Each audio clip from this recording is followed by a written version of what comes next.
how do we practice acceptance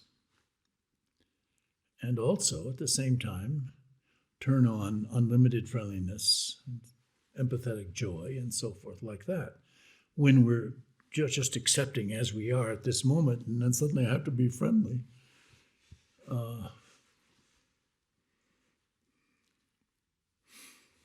So I said this morning, for example, as an example, that don't do Zazen, feel Zazen, get the feeling of Zazen.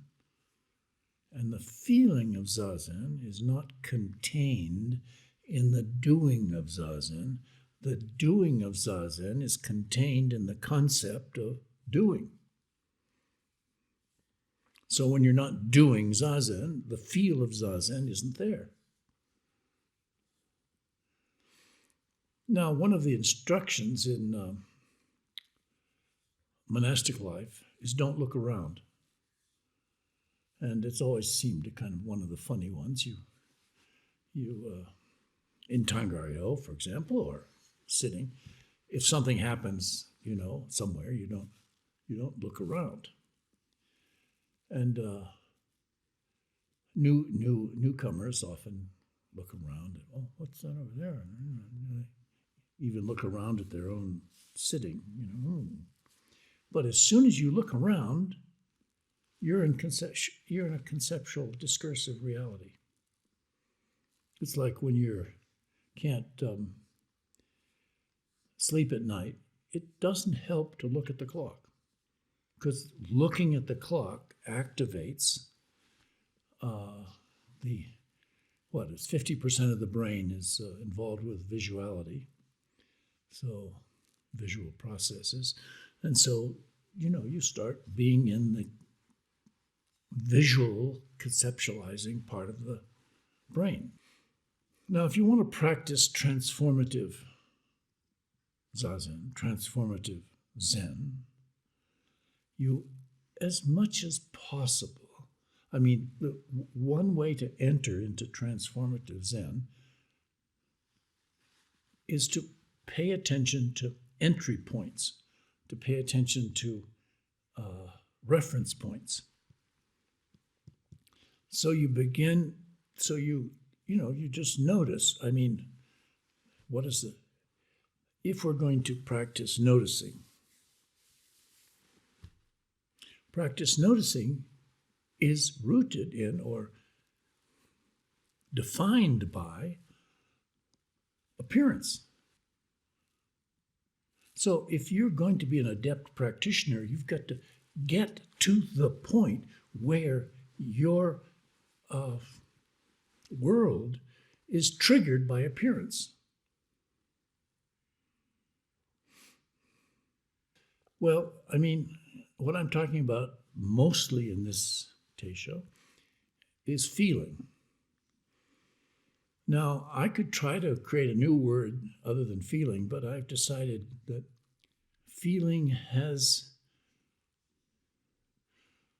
enough surfaces and depths that we can use feeling, and I don't have to replace it. But feeling needs to be replaced or experienced in some depth by you. In other words, if it's fühlen or it's feeling, you've got to go to heck with dictionaries. Look at your own inner dictionary. Look at how you use the word feeling. And in fact, almost all your words, you want to find out your experience of the word, not what the dictionary says. So you want to feel the words, not think the words. And if you think the words, you're in a conceptual trap, a kind of trap, from the point of view of transformative practice. Yeah. So the identity stream is a conceptual trap. If you're moving along in the identity stream, you're not moving along in a feeling stream. Even though you say, I feel angry, or I feel this, or I feel that, you're actually in a conceptual framing of feeling.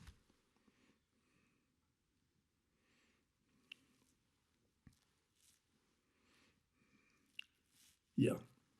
Okay, so say that you want to practice with what I've suggested here, to feel Zazen.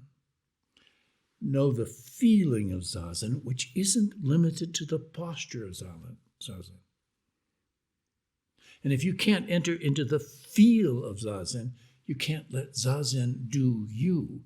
You're always doing Zazen, and when you do Zazen, you're within the concept of Zazen, which has it's not there when you're in a different posture. But the feeling of Zazen can be there in any posture.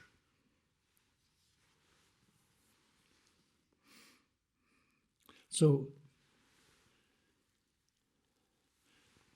here's the hands. I've got this stick, so-called teaching staff. But if you look at the brain size of the hands is huge. The brain size of my arm is tiny. The brain size of the visuality is huge, 50% of the brain, and I guess about 15 or 20% of the hands are the density of nerves in the hands, which the arms have no such density. So the feeling world, the brain feeling world, is in the hands, and it's very clear there's profound active hand-to-hand communication and hand to the matter stream communication and to the feet. So if you want to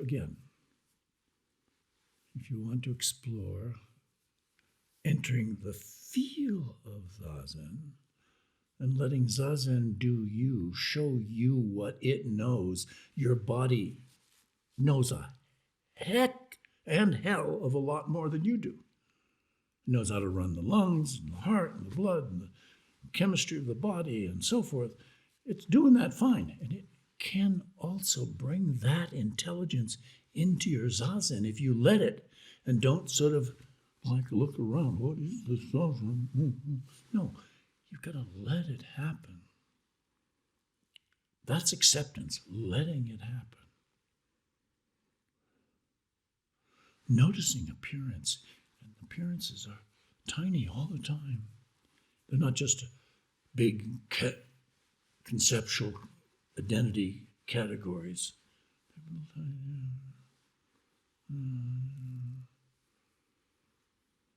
So when you come into Zazen, north or south door of the window,